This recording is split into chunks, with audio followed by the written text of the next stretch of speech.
ketika kita punya rencana, jangan sampai berhenti di pikiran. Karena kegagalan terbesar itu nggak dilakuin gitu, tapi cuman berhenti di pikiran. Jadi coba aja dulu, ketika gagal pun kita tahu gagalnya itu karena apa dan kita bisa memilih jalan lain.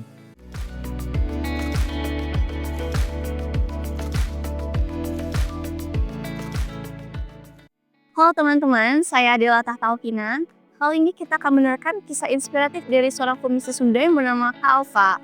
Beliau bergerak di bidang digital marketing dengan nama perusahaannya adalah Visi Digital. Bagaimana kisah inspiratifnya? Yuk kita simak kisahnya.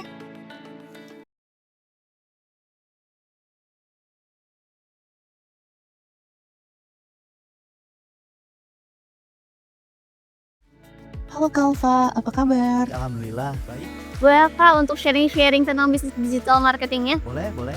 Silahkan duduk Kak. Boleh dong Kak perkenalkan diri ke teman-teman dan apa sih Visi Digital itu? Jadi Kak Adel, Visi Digital itu adalah perusahaan yang lebih ke digital marketing gitu.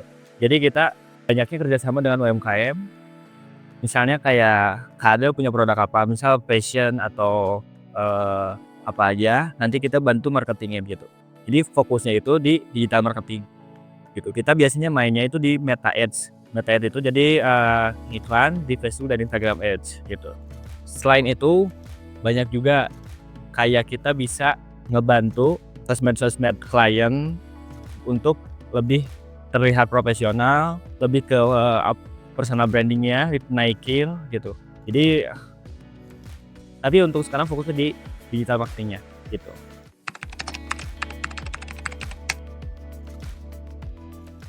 Awal mula terbentuknya Visi Digital itu banyaknya sekarang kan banyak orang yang baru mulai usaha tapi bingung ini awalnya kayak gimana. Terus dia banyak terdampaknya dari situ. Dia punya produk tapi bingung marketingnya gimana. Karena kan kunci dari sebuah usaha itu marketingnya. Kita punya produk bagus tapi kita nggak bisa masarinnya gitu. Nah awal mulanya dari situ. Dari situ kita ngebentuk Visi Digital ini. Jadi kita fokus untuk membantu UMKM yang nggak tahu nih caranya apa, kita ngejualnya kayak gimana.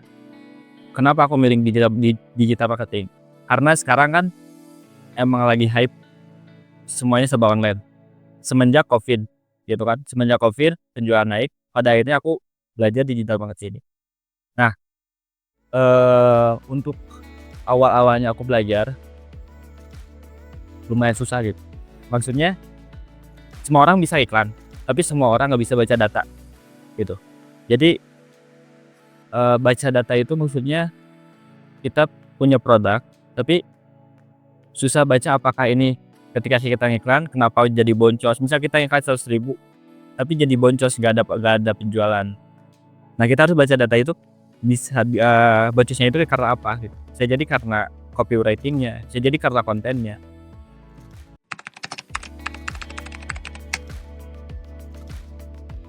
Untuk saat ini aku hiring beberapa brand gitu. Ada produk fisik dan digital. Untuk fisiknya aku sekarang jalannya di fashion, kacamata, sama hijab. Untuk digital sekarang aku ada template percetakan, ada logo, dan ada video opening gitu. Untuk fashion bisa dicek nanti di Instagramnya ada official.asya.id, ada sapahijab.id, ada Visi Global Retail. Dan untuk produk digitalnya ada IEL Studio, ada Maiji Studio, terus Arcanic Studio. Jadi untuk target marketnya biasanya kita lihat dulu produk ini apa. Misal fashion. Nah fashion ini kan macam-macam model. Dan untuk awal-awal biasanya kita testing. Coba iklan, misalnya coba ditembakin iklan dari umur 25 sampai 55. Oke. Terus nanti kita ketika misal udah jalan 1 hari, 2 hari, 3 hari, kita nanti punya datanya. Banyak yang masuk ini umur berapa gitu. Nah, dari situ mulai kelihatan oh, produk A cocoknya itu di umur segini gitu.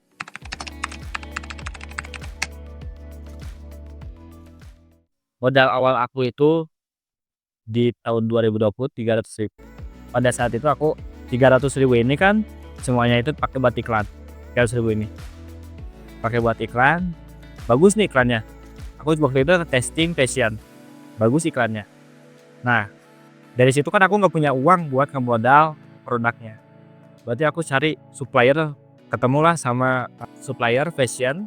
Dia juga baru mulai sama UMKM lah. Nah dari situ kita bareng. Pada akhirnya ya bisa jalan-jalan. Aku modal 300.000 itu dalam sebulan bisa sampai 300 juta pada awal itu, Win.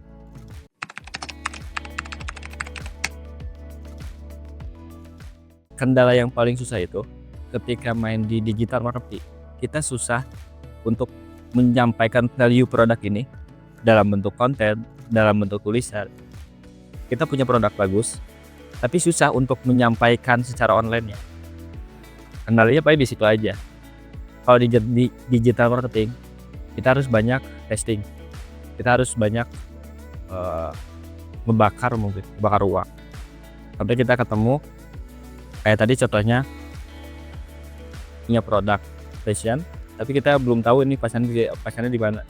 Jadi intinya ketika kita punya rencana, jangan sampai berhenti di pikiran, karena kegagalan terbesar itu nggak dilakuin gitu, tapi cuman berhenti di pikiran gitu. Jadi kita jangan banyak takutnya. Ada pesan gak sih Kak buat teman-teman yang baru mau mulai bisnis? Jangan takut. Jadi coba aja dulu. Ketika gagal pun kita tahu gagalnya itu karena apa, dan kita bisa memilih jalan lain. Pada akhirnya kita akan ketemu jalan sebenarnya itu kemana.